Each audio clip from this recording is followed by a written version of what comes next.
into Carnival, Cup style. I'm Joel Villafano. So Christmas into Carnival moves at a pace, and kind of that's what we've been doing as we transition from the Christmas holidays straight into the ram and jam that is our sweet Carnival. So as I said, my food changes with the Carnival season, and I just literally bounced up looking for different things, and I saw Blue Ribbon's chicken luncheon meat. So I got intrigued. And I thought, let me see what I can do with this. I always think of my bachelor buddies. I remember when I moved out of my parents' home, I had to survive, and that was before, Marilla came into my life and started to cook all this wonderful food. I had to survive, and I wish I knew about this luncheon meat from Blue Ribbon back in those days.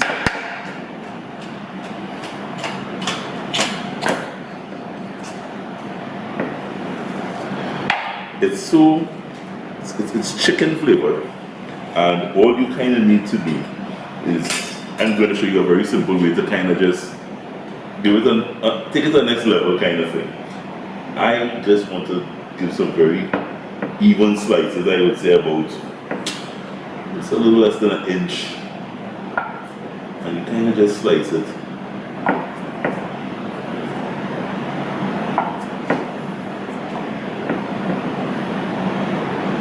So it's almost sausage-like.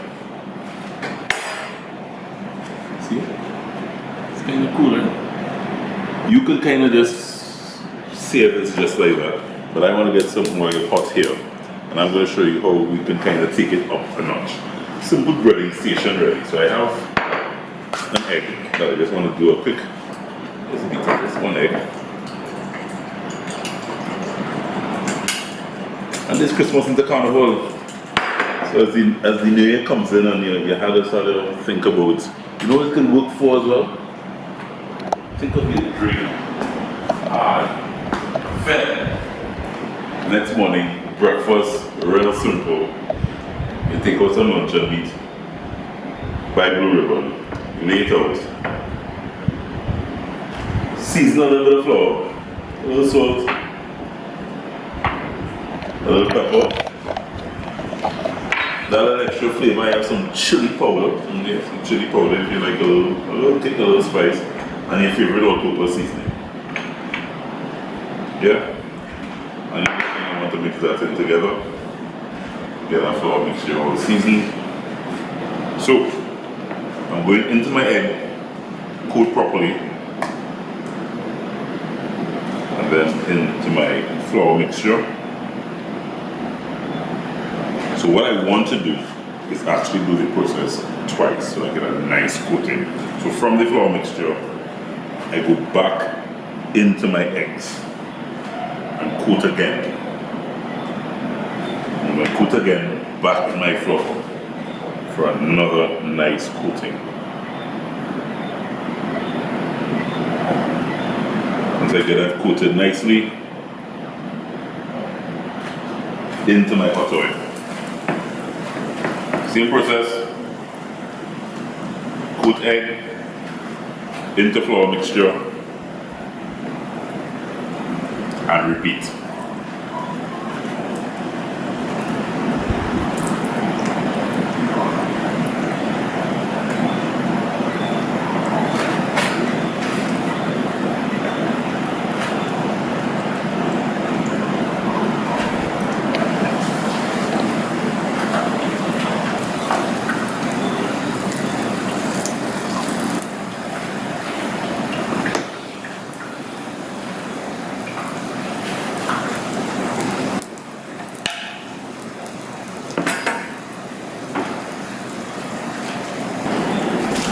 Minutes on either side. See when it gets nice and toasty and crispy like that.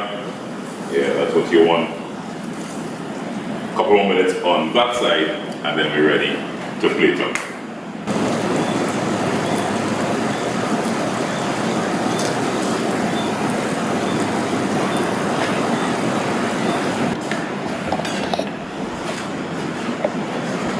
Couple minutes on either side, guys. And I just want to drain just another tissue just to make sure any excess oil is off. And I'm ready to plate this guy up. So let me just get this out of the way. I have a fancy plate. I want to make this. This is bachelor breakfast, carnival food, but it don't mean it can't plate up nicely. Yeah, I like a pretty plate. So what I want to do is kind of just take each one.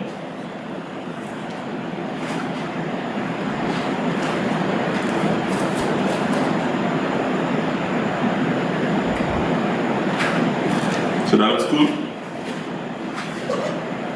You need that just like as is. But I have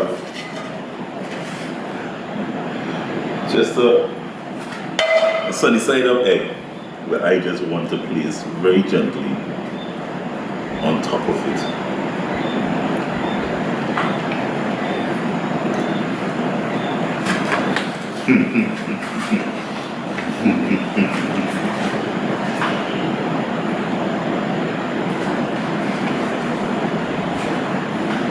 I wish I had known about this when I was a bachelor.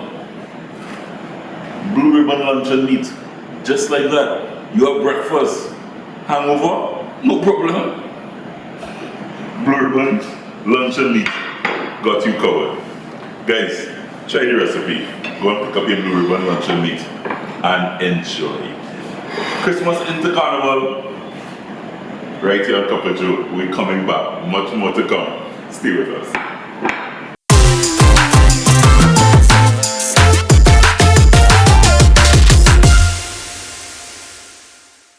SOKA in MOKA, 1st of January 2024 from 4 to 11 p.m.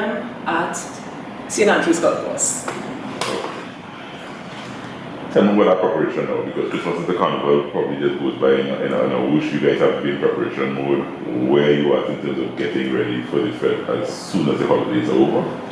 Right, so right now we are just doing our final checks and balances for the event, which again is carded for the 1st on New Year's Day at 4 to 11 p.m. We are very much excited, and we have a number of new and hopefully enjoyable surprises that both loyal patrons and new patrons will enjoy at our event. I know the fete is the first, the curtain raiser almost, as it starts the Carnival. You guys excited about starting 2024 Carnival, and any surprises you can tell me about, or you want to keep it close to your chest? One of the new surprises is a change of our food. We are very much excited to expand our options at the event. So that's one of the surprises that we are hoping that will come off quite well and successfully. Also, we are looking at also new alcohol options for patrons also. But other than that, you have to come to the event to experience. The change from the school to St. Andrews, was that a major challenge in terms of repositioning the fete? I mean, the fete has been in school for so many years. Yeah, I mean, that change, what was that transformation? No, it wasn't. It was quite an easy transition because of the relationship that St. Andrew's Golf Course has with Trinity College MOKA. And the school is still part of the background of the beautiful MOKA Valley. So visually, having the fete at St. Andrews has added a certain je ne sais quoi, a joie de vivre, if you want to say, where the beauty of the valley and the beauty of the college, the infrastructure of the college is seen from a distance, yes, but we are still connected. The SOKA in MOKA Foundation, with the fete SOKA in MOKA, is still connected to the school at St. Andrews in MOKA. Talk to me about the school and the connection to the foundation and what the fete gives back to the school. So the foundation has a strong ethos about educational development. And over the past few years, the foundation has given back to the school in the form of bursaries, especially to students who have performed academically at both the exam level, regional exam level, and also within the school. Also improving the infrastructure of the school. So we're looking at repainting, we're looking at new furniture, we're looking at anything that makes the school more comfortable for students, or for the students in Trinity College, and also for their development. Also, money has been given to the extracurricular activities groups, the special interest groups, so such as dragon boats, paddling, football, and also things like Lego League, things of that nature. So again, all about development and development of our young minds in Trinidad and Tobago. Entertainment. Carded for the event, we have All Stars, led by college boy Jesse, Mikhail Teja, who is alumni of Trinity College, and also Viking Ding Dong. We have to give big props to Delina Dan with Raymond Ramarine, who has been performing at SOKA in MOKA for the past umpteen years. Yeah. And we also have Nadia Batson and 18. Also, more alumni in the form of Sean Marshall and Olatunji. And of course, as the fete is one of the first for 2024 Carnival season, we have other special artists who you will have to come to the event to see. Come celebrate with us on the 1st of January 2024, SOKA in MOKA at St. Andrew's Golf Course from 4 p.m. to 11 p.m. Tickets can be bought at all Cache outlets, West Mall, Port of Spain, Trinity Mall. Also, if you can check on the Instagram page and Facebook page at SOKA in MOKA, SOKAINMOKA, SOKA in MOKA. You can also find more information there regards tickets and also numbers for our committee members. Come celebrate with us at SOKA in MOKA 2024, first all-inclusive for the Carnival 2024 season. Come celebrate with us.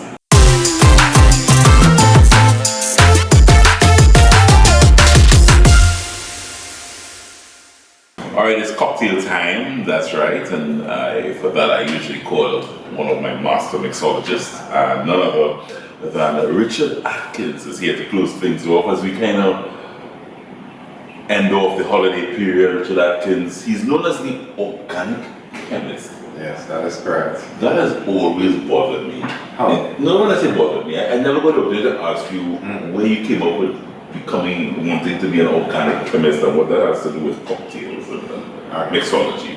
So it's a passion I had like years ago. Being a chemist or being a mixologist? Well, liquids and the though. Right. So I was always fascinated with spirits and liqueurs, flavors and that sort of thing. Ever since you were... Ever since. Right? Right. I just never had the know-how. I never knew how to mix anything. So I would just collect random books about cocktails and I'd read them. I couldn't understand a lot of the stuff I was reading because there's liqueurs with names and flavors that I didn't understand. But it was always just very fascinating to me. And I was doing sales. I remember I used to do sales for CTC Comfort Zone. And just around probably 2005 there, no, 2006 actually, I got the opportunity to work at TGI Fridays. Right, one of my co-workers who was doing sales, I have to call his name. He is the gentleman that is responsible for me being the mixologist that I am today. I probably would have still been doing sales had Mr. Ryan Haricharan, yes, you, my twin brother, forget the name, that's my twin brother. Ryan Haricharan told me, you know what, yeah, I'm looking at sales, but come and try this bartending thing. It will work out for you in a few months. Financially, it will be much better. And let me know if you like it. So I remember getting the call to do the interview for TGI Fridays and didn't show up. I was kind of scared, so I didn't show up. And the manager called me and said, "You waste my time." So we rescheduled your interview for Wednesday. Make sure and be here. And the tone with which she spoke, yeah, I had to be there. So I went there after work the Wednesday, finished up my sales and everything, went down there, had a really nice interaction with her, and took it from there. So getting into Fridays, this is just around the time when the World Cup started. Really horrible. Television was a little low at that time, very short guys, we all can see. So I suffered a lot of verbal abuse. It didn't really deter me though. And I started to learn about the different mixes, the different spirits. And as the years went on, I started paying a little more attention to it. As I got to realize that even with these spirits, we have the 6 main categories, yes, but each of those categories has subcategories, and the range is diverse. It's complex sometimes, but it was always interesting. So my interest was piqued even more when I learned about it, and till now I still can't get over it. Yeah.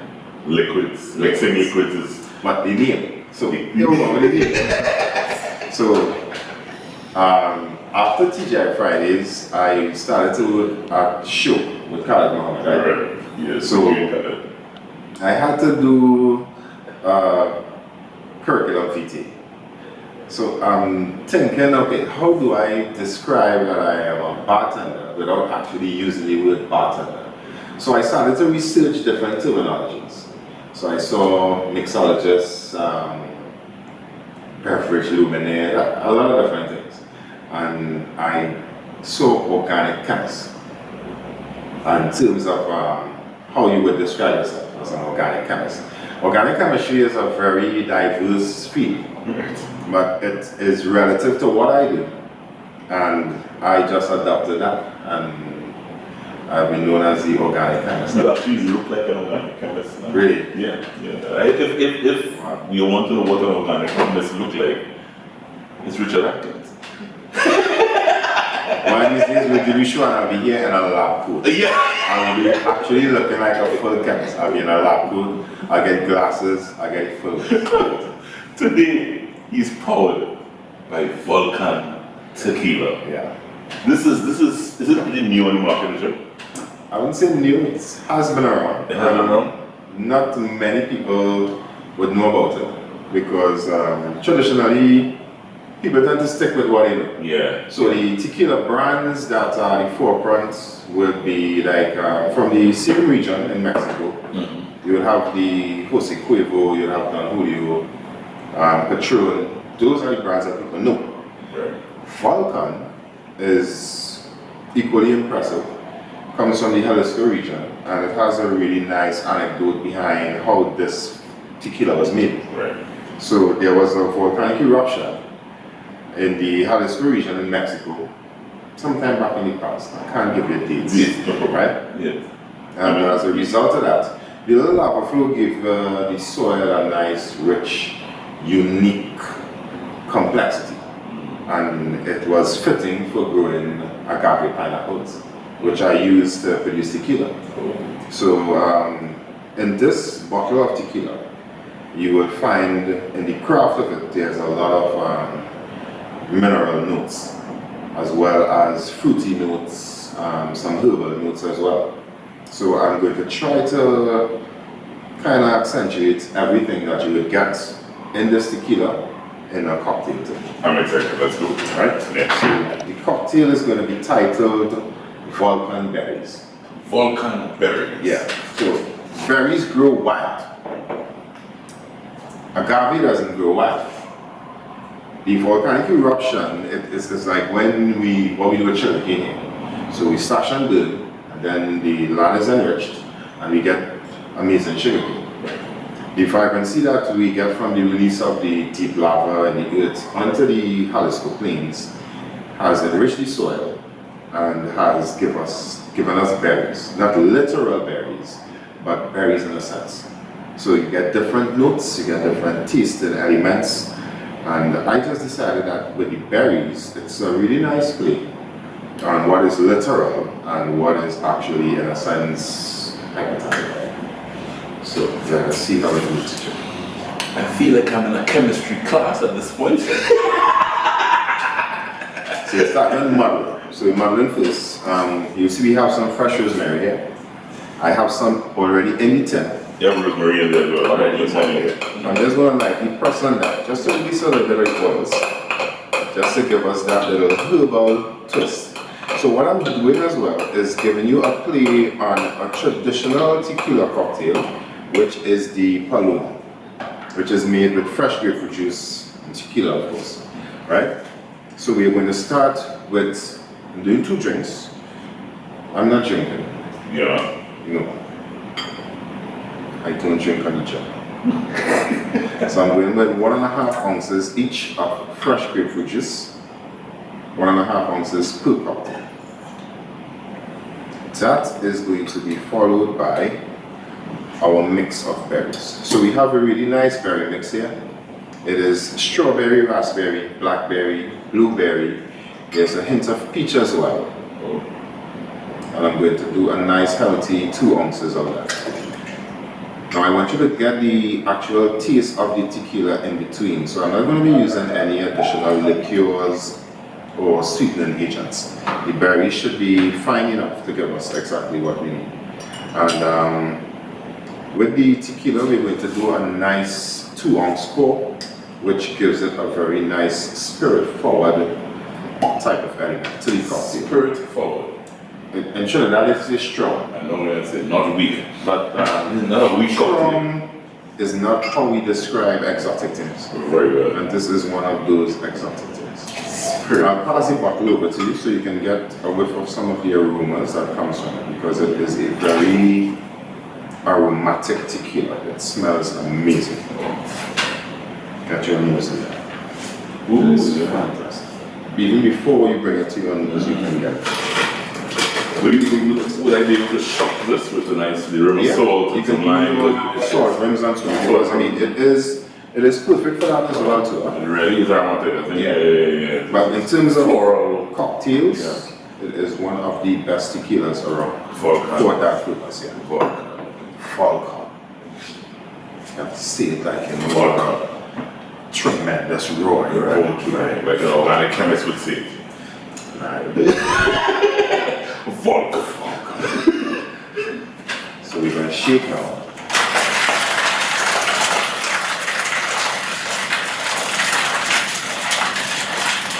A nice good shake, strong shake.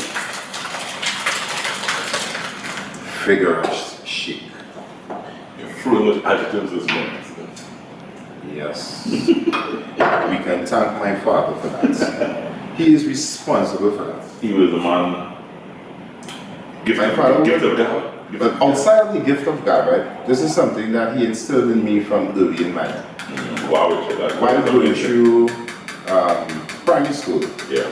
he would insist that on a day-to-day basis, I go into my dictionary and I learn 10 new words. So he would choose the letters, whichever letters he wanted me to learn that day, and he would give me 10 different letters. I would have to now go find 10 words. And after finding those 10 words, I'd have to tell him exactly what it is. So I'd have to say, well, whatever the word is, adjective, pronoun, noun, adverb, whatever it is, use it in a sentence and give them a description as well. That he drilled you when you were young. Well, it worked out It worked out. because it helped diversify my vocabulary, so and articulated my speech as well. So I am very grateful for him for that. Now while we're in family, today is a really special day for me as well. Today is the day that one of my sisters was born.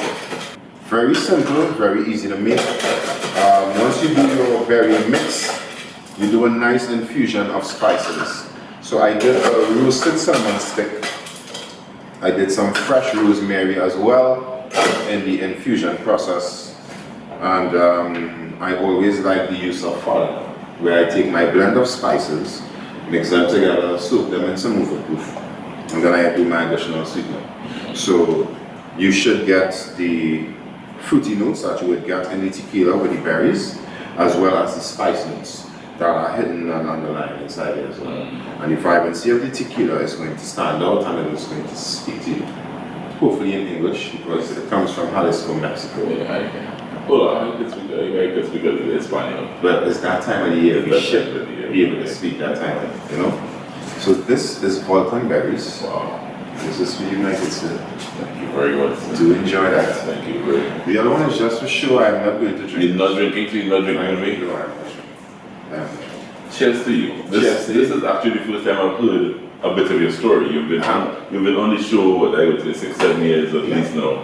And this is the first time I've heard so much of your story. You were in story time mode today. Yes. I just didn't start with once upon a time. Ladies and gentlemen, the organic chemist. Give him a follow on all socials. Richard Atkins. I want to thank Volcan for making this one possible. That is it. And you know how that twist on our Paloma weeks. Spirit forward. Indeed. Because you're tasting the spirit of the Volcan. Wow. But it's still, it's a smooth tequila though. It's It's smooth. definitely one of the best. And the berries with it well, Yes. very flavor. Yeah, and those little spices. Spice notes and so on. I love when I can smell the rosemary. You know, you do so much into it when you taste with all your senses. Yeah, you tie everything. It ties everything together. Richard, I always try. happy holidays. Same to you as All well. the best to you, my brother, for 2020. We're wrapping up, as I said, on Couple Joe Christmas, straight into Carnival. Richard and you will probably see us somewhere in a fete. Somewhere there. Yeah. Happy holidays, guys. Hope you had a wonderful Christmas season. And looking forward to 2024. Yeah, definitely. Yeah. So all the best to you guys. All the best to you guys. Simple cocktails. Enjoy your holidays. Carnival coming. And get the recipe on Couple Joe Caribbean. And get the Yeah, for sure.